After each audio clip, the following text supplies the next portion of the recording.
let's go into the archives and into American history with today's From the Archives video. This is a textbook, a children's textbook on the history of the United States made easy and interesting for beginners by G.P. Quackenboss A.M. This book, I could do all kinds of videos on this, and this video is going to be longer than others because I'm just going to go on and on about this. This book was published in 1870. Cool. 1870, right? Unfortunately, that was not the first edition of this book. The first printing was in 1860, firmly before the Civil War.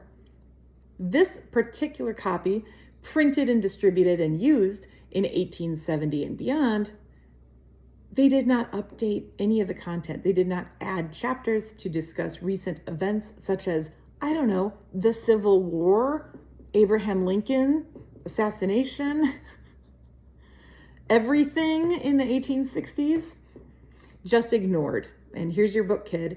And it would be very interesting to know how kids in the 1870s were being taught about the recent events of the Civil War, because this book sure ain't doing it. It ends with a very brief look at President Buchanan. It also, as a kid's book, has a lot of prose and words, but it really picks and chooses kind of the best moments in the era or in a president's term to just focus on. And of course, being the white American perspective, not everyone's put in a great light, right?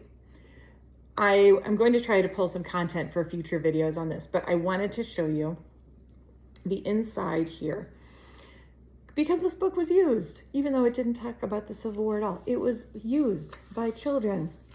And we have these great embossings of 5-cent pieces of the era.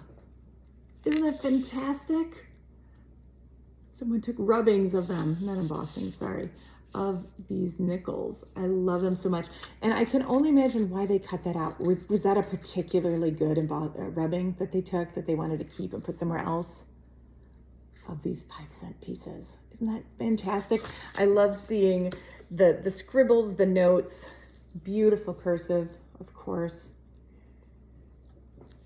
that really showed that people read the book, held the book, sometimes did or didn't love the book, respected the book or not. It all tells a story.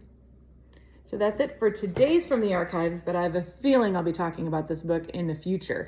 And for you not to miss the next From the Archives and hear more about this book, be sure to follow